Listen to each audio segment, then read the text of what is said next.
लक्ष द्या. तर सामान्य नाम म्हणजे काय? वनस्पती, प्राणी, पदार्थ, ठिकाण. वनस्पती, प्राणी, पदार्थ, ठिकाण यांच्या समान गुणधर्मामुळे, वनस्पती, प्राणी, पदार्थ, ठिकाण यांच्या समान गुणधर्मामुळे दिलेल्या नावाला सामान्य नाम असे म्हणतात. सामान्य नामालाच जातीवाचक नाम म्हणतात. कोणते नाम म्हणतात? बोला, कोणते नाम? जातीवाचक. कोणते नाम? जातीवाचक नाम. म्हणजे सामान्य नामातून जातींचा बोध होतो. कशाचा बोध होतो? जातींचा बोध होतो. तसेच सामान्य नामाला गटवाचक नाम असेही म्हणतात. काय म्हणतात? गटवाचक नाम असेही म्हणतात. सामान्य नामाचे दोन गट पडतात. किती गट पडतात? दोन गट पडतात. एक आहे बघा, दोन गट पडतात. एक आहे पदार्थवाचक, एक आहे पदार्थवाचक आणि दुसरं समूहवाचक. अशा पद्धतीनं डबल सांगतो. समान, सारख्या गुणधर्मावरून दिलेल्या नावाला काय म्हणायचं? सामान्य नाम. सामान्य नामातून जातींचा बोध होतो म्हणून त्यांना काय म्हणायचं? जातीवाचक नाम. सामान्य नामामध्ये बघा, सामान्य नामाचे दोन गट पडतात. एक पदार्थवाचक आणि दुसरं समूहवाचक. आता आपण येऊया सामान्य नामामध्ये काय काय येतं ते सांगतो. लक्ष द्या पोरो. शॉर्टकट सांगतो, तुम्हाला दुसऱ्या पुस्तकामध्ये काहीच मिळणार नाही. बघा, सामान्य नामामध्ये काय काय येतं सांगतो. एकदम सोपं. एक नंबर, नाते संबंधातील नावे. नाते संबंधातील नावे सामान्य नामामध्ये येतात.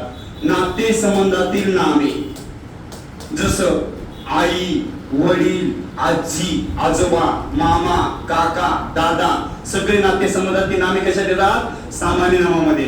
त्याच्यानंतर दुसरं, सामान्य नामामध्ये व्यवसायावर आधारित नामे, व्यवसाय आधारित नामे ही सगळं सामान्य नामामध्येच येतात. जसं उदाहरणार्थ डॉक्टर, इंजिनियर, वकील, मास्तर, सुतार, लोहार, चांभार व्यवसाय करणारे जेवढे काही व्यक्ती आहेत ते कशामध्ये येतात? बोला, कशामध्ये येतात? सामान्य नामामध्ये. त्याच्यानंतर जगातील काही भाग. आता जगातील काही भाग सामान्य नामामध्ये येतात. आता जगातील काही भाग सामान्य नामामध्ये कोणकोणते येतात? लक्ष द्या इकडं. मी म्हणलं खंड. काय म्हणलं मी? खंड. मी म्हणलं देश. त्याच्यानंतर मी म्हणलं नदी. त्याच्यानंतर मी म्हणलं पर्वत. त्याच्यानंतर मी म्हणलं ग्रह. त्याच्यानंतर मी म्हणलं वारे. बघा, जगातील काही भाग, खंड, देश, नदी, पर्वत, ग्रह, वारे, वाळवंट, वाळवंट, महासागर, समुद्र हे सगळं कशामध्ये येतं? सामान्य नामामध्ये येतं. कशामध्ये येतं? सामान्य नामामध्ये. तेवढं लक्षात असू द्या. त्याच्यानंतर अजून पुढे सांगतो, संपूर्ण फळ.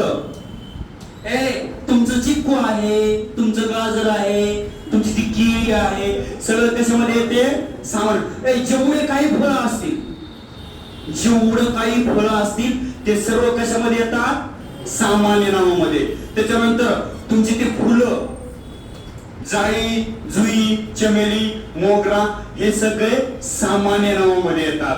त्याच्यानंतर तुमचे ते प्राणी, वाघ, सिंह, कोल्हा, लांडगा, कुत्रा, मांजर हे सगळं सामान्य नामामध्ये येतं. त्याच्यानंतर पक्षी, चिमणी, कावळा, बदक, कोकिळा हे संपूर्ण कशामध्ये येतात? सामान्य नामामध्ये येतात. कशामध्ये येतात? सामान्य नामामध्ये येतात. त्याच्यानंतर पुढं शहर. आता शहर म्हणलं की सामान्य नाम. त्याच्यानंतर मुलगा. काय म्हणलं मी? मुलगा.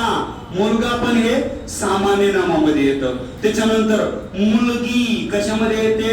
सामान्य नामामध्ये येते. कशामध्ये येते? सामान्य नामामध्ये. त्याच्यानंतर पुढं रंग. काय म्हणलं मी? रंग कशामध्ये येतं? सामान्य नामामध्ये. त्याच्यानंतर वार कशामध्ये येतं?